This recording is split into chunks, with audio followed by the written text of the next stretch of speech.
Chers amis, le sujet qui me tient à cœur aujourd'hui concerne l'utilisation sage des mots.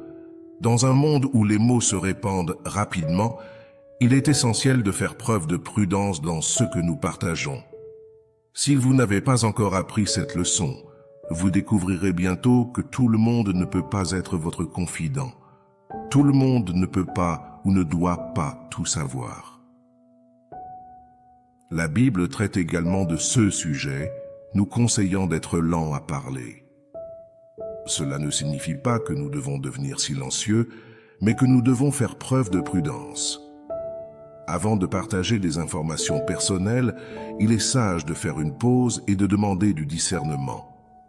Grâce à la prière et à la réflexion, nous pouvons identifier les bonnes personnes avec qui partager nos confidences. Il est important de reconnaître que tout le monde ne se présente pas comme un ami avec de bonnes intentions. Certains peuvent avoir des motivations cachées. C'est pourquoi il est crucial d'être vigilant et de ne pas révéler des secrets de manière indiscriminée. Même des collègues de travail ou des membres de la famille peuvent ne pas être les personnes les plus appropriées pour garder des informations confidentielles. Il vaut mieux pécher par excès de prudence que de regretter plus tard d'avoir fait confiance à la mauvaise personne. Curieusement, plus nous gardons nos paroles, plus elles deviennent précieuses. C'est comme si nous avions un trésor secret que nous ne partageons qu'avec des personnes choisies. Beaucoup oublient que le diable essaie toujours de nuire à notre foi et de voler notre paix. Il attend simplement une faiblesse pour planter une graine qui pourrait devenir une mauvaise herbe. Un exemple réel qui s'est produit est l'histoire d'un homme qui a confié une idée d'entreprise à quelqu'un qu'il pensait être fiable, un collègue croyant en Christ. Il a partagé tous les moindres détails et cette personne l'a même encouragé. Cependant, quelques mois plus tard, il a découvert que cette personne à qui il avait confié son idée avait lancé une entreprise exactement identique à la sienne, devenant ainsi son rival. Cela lui a brisé le cœur. Il a ressenti une amertume grandissante en lui. Cette situation a conduit cet homme à quitter l'Église, car comme il l'a dit, si les chrétiens peuvent agir ainsi tout en prêchant l'amour, alors il ne voulait plus en faire partie. Cet homme était un nouveau croyant, mais le principal enseignement de cette histoire est « Soyez prudents en vous ouvrant, car, en fin de compte, les gens restent des gens. Qu'ils soient chrétiens ou non, tous peuvent vous blesser intentionnellement ou non, et il est important de se rappeler que la Bible nous enseigne à pardonner. Cependant, le diable tentera d'utiliser cette douleur pour infliger plus de souffrance et semer la discorde. Dans la Bible, nous avons l'exemple de l'histoire de Joseph. Joseph était un jeune homme au cœur pur et plein de rêves grandioses. Il était le fils préféré de son père, Jacob, ce qui suscitait l'envie parmi ses frères. Un jour, Joseph a eu un rêve où il voyait sa famille se prosterner devant lui. Naïvement, il a partagé ce rêve avec ses frères, croyant qu'il serait heureux pour lui. Cependant, en entendant parler des rêves de Joseph, ses frères se sont remplis de jalousie et de colère. Ils n'ont pas réussi à comprendre la signification profonde et spirituelle des rêves de Joseph, et, au lieu de cela, ils les ont interprétés comme de l'arrogance. Cette rancœur a grandi au point que ses frères ont conspiré contre lui.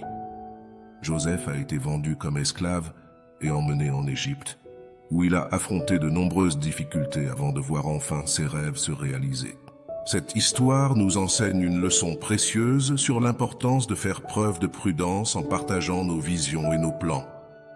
Même ceux qui sont les plus proches de nous, comme la famille et les amis, peuvent ne pas comprendre ou accepter nos révélations spirituelles et, involontairement, peuvent nous causer de la douleur. La Bible nous conseille de chercher la sagesse et le discernement, permettant au Saint-Esprit de guider nos paroles et nos actions. Tout le monde n'est pas prêt à comprendre ou soutenir les plans que Dieu a pour nous, et nous devons protéger nos paroles et nos rêves avec discrétion et prudence. Oui, Même les élus de Dieu doivent faire attention à ne pas révéler de secrets à n'importe qui. Mon ami, nous devons aussi être plus discrets quand il s'agit de partager nos succès. Je sais que la joie d'une réussite nous pousse à vouloir tout raconter, mais tout le monde n'a pas de bonnes intentions en écoutant. Je me souviens d'une fois où j'étais très enthousiaste à propos d'un nouveau projet au travail. J'ai raconté à quelques personnes, espérant qu'elles seraient aussi enthousiasmées que moi. Malheureusement, tout le monde n'a pas réagi comme je l'espérais. Certains étaient visiblement gênés et d'autres ont même tenté de miner mes efforts.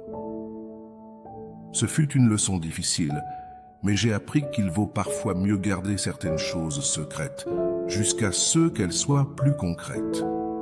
Le psaume 23, 5, parle de Dieu préparant un festin pour vous en présence de vos ennemis, oignant votre tête d'huile et faisant déborder votre coupe. La Bible ne nous dit pas de proclamer les bénédictions que nous recevons. C'est Dieu qui met ces bénédictions à la vue de nos adversaires. Rappelez-vous, le diable place des personnes dans votre vie qui sont là uniquement pour conspirer contre vous, alors soyez prudents avec ceux que vous partagez et avec qui vous le partagez.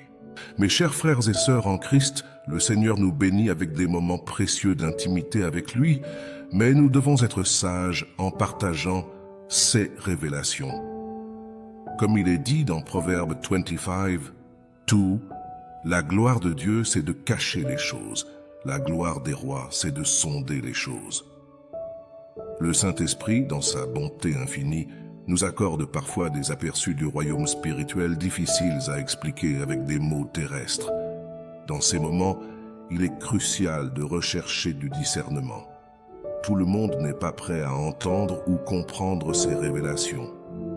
Comme il est écrit dans Matthieu 7, 6, « Ne donnez pas ce qui est sacré aux chiens, ne jetez pas vos perles devant les porcs. » Cela n'est pas de l'arrogance, mes frères, mais de la prudence spirituelle.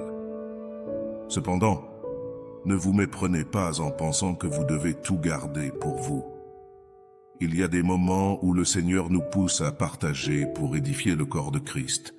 La clé réside dans la recherche de l'orientation du Saint-Esprit. Priez comme l'a fait le psalmiste, « Éternel, mets une garde à ma bouche, veille sur la porte de mes lèvres. » Psaume 141, 3. Lorsque nous ressentons la paix de Dieu et la certitude de sa direction, alors nous pouvons parler, sachant que c'est pour sa gloire et pour la croissance de SI's enfants dans la foi. Dans la vie, les personnes avec qui nous marchons ont un impact profond sur notre parcours spirituel. Nous devons tous choisir avec soin ceux que nous laissons entrer dans nos vies. Nous pouvons nous entourer de personnes partageant les mêmes idées, de personnes qui nous édifient et nous encouragent à demeurer richement en Christ.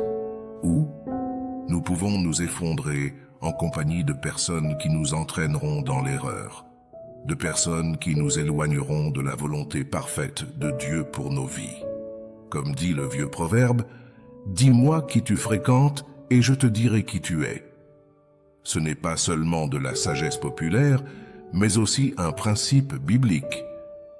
En nous entourant de croyants qui renforcent notre foi, nous trouvons du soutien, de l'encouragement et de l'inspiration pour grandir dans notre relation avec Dieu. Imaginez votre foi comme une flamme. Lorsque nous nous rapprochons de personnes dont la foi brûle intensément, notre propre flamme tend à s'éveiller. Ce compagnon de voyage nous encourage dans les moments difficiles, célèbre nos victoires spirituelles et nous aide à rester concentrés sur ce qui est vraiment important. Ils sont comme des miroirs reflétant l'amour de Dieu dans nos vies, nous rappelant constamment sa présence et sa bonté. D'un autre côté, nous devons être prudents avec les relations qui peuvent affaiblir notre foi ou nous détourner du chemin. Il ne s'agit pas de juger ou d'éviter les gens, mais d'établir des limites saines. Après tout, nous sommes appelés à être la lumière du monde, mais nous devons aussi protéger notre propre flamme. C'est un équilibre délicat entre influencer positivement les autres et ne pas permettre aux influences négatives de bouleverser nos convictions. Choisir judicieusement nos compagnons ne signifie pas s'isoler du monde. Au contraire, il s'agit de créer un cercle intime de soutien qui nous renforce pour affronter les défis de la vie avec foi et courage. Ce solide fondement nous permet d'atteindre les autres avec amour et compassion, sans compromettre nos valeurs. Ainsi, nous cultivons des relations qui non seulement nous édifient, mais aussi nous permettent d'être des instruments plus efficaces entre les mains de Dieu pour bénir et impacter le monde qui nous entoure. Unissons-nous maintenant dans la prière, cherchant la présence de Dieu et demandant qu'il nous accorde sagesse et discernement. Fermez vos yeux, ouvrez votre cœur et laissez le Saint-Esprit guider nos paroles et intentions. Cher Dieu, aujourd'hui, je me tiens devant toi, Seigneur, intercédant pour tous ceux qui me regardent, cherchant ta présence et ton orientation divine. Père, nous te demandons de déverser sur nous ta sagesse et ton discernement dans chaque aspect de nos vies. Aide-nous à protéger nos paroles et nos confidences, sachant que tout le monde autour de nous n'a pas de bonnes intentions. Apprends-nous à être prudents en faisant confiance et en partageant nos rêves et nos succès avec les autres. Donne-nous, Seigneur, la capacité de comprendre quand il vaut mieux rester silencieux et garder nos plans au fond de notre cœur, en cherchant toujours ton orientation. Seigneur, nous prions pour que tu amènes dans nos vies des personnes qui resteront avec nous dans la foi. Envoie des personnes dans nos vies qui prieront avec nous et pour nous. Place des personnes dans nos vies qui sont pleines de sagesse divine et d'un amour authentique pour le Christ. Et Père, je te loue pour celles qui sont déjà dans ma vie, celles avec qui je peux partager toute la joie et toutes les luttes de la vie. Merci pour celles qui nous poussent doucement à devenir des disciples plus fidèles et obéissants du Christ. Aide-moi à valoriser et à apprécier ces personnes et à ne jamais les prendre pour acquises, car je sais qu'elles sont une bénédiction et un don de toi. Cher Père, nous nous rappelons des paroles du psaume 23:5, où tu nous dis que tu prépares une table devant nous en présence de nos ennemis. Tu oins notre tête d'huile et fais déborder notre coupe. Que nous nous rappelions toujours que c'est toi qui prépares cette table et que nous n'avons pas besoin d'annoncer les bénédictions que nous recevons. Apprends-nous, Seigneur, à être discrets et à faire confiance que c'est toi qui fais en sorte que nos ennemis voient ta faveur sur nous. Aide-nous à vivre avec humilité, sachant que toutes les bénédictions viennent de toi et que tu es notre pourvoyeur. Seigneur, nous savons que l'ennemi, le diable, tente d'utiliser la douleur pour causer plus de dommages et semer la discorde dans nos vies. Il place des personnes autour de nous qui sont là uniquement pour conspirer contre nous, essayant de nous abattre. Nous te demandons, Père, de nous donner du discernement pour reconnaître ces personnes et de la sagesse pour savoir ce qu'il faut révéler et à qui. Protège-nous, Seigneur, des mauvaises intentions et des pièges qui pourraient être placés sur notre chemin. Aide-nous à avoir les yeux spirituels ouverts afin que nous puissions voir au-delà des apparences et identifier ceux qui n'ont pas de bonnes intentions. Père bien-aimé, guide-nous dans le choix de nos compagnies. Que nous soyons toujours entourés de personnes qui te cherchent et qui nous aident à grandir dans la foi. Accorde-nous des relations pieuses qui soient un reflet de ton amour et de ta grâce. Que nous puissions trouver une communauté de soutien qui nous renforce spirituellement, où nous pouvons grandir ensemble en ton nom. Aide-nous à former des liens d'amitié et de fraternité qui nous encouragent à marcher fermement dans ta présence, cherchant toujours à faire ta volonté. Seigneur, nous te demandons aussi de nous bénir avec du discernement pour reconnaître qui a été envoyé par toi et qui a été planté par l'ennemi. Que nous puissions sentir ta guidance dans toutes nos décisions et que notre vie soit un reflet de ton amour et de ta sagesse. Aide-nous à discerner entre ceux qui veulent vraiment notre bien et ceux qui peuvent nous égarer. Que nous puissions toujours chercher ta face en prière, demandant orientation et clarté dans toutes les situations. Que le Saint-Esprit soit toujours présent dans nos vies, nous guidant et nous renforçant. que nous puissions être une lumière dans les ténèbres, reflétant ton amour et ta grâce à tous ceux qui nous entourent.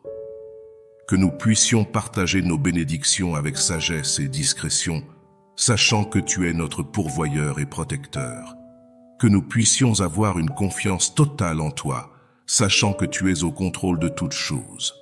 Pour tout, nous te remercions pour tout ce que tu as fait au nom de ton Fils bien-aimé Jésus-Christ, celui qui vit non seulement pour aujourd'hui, mais pour toute l'éternité.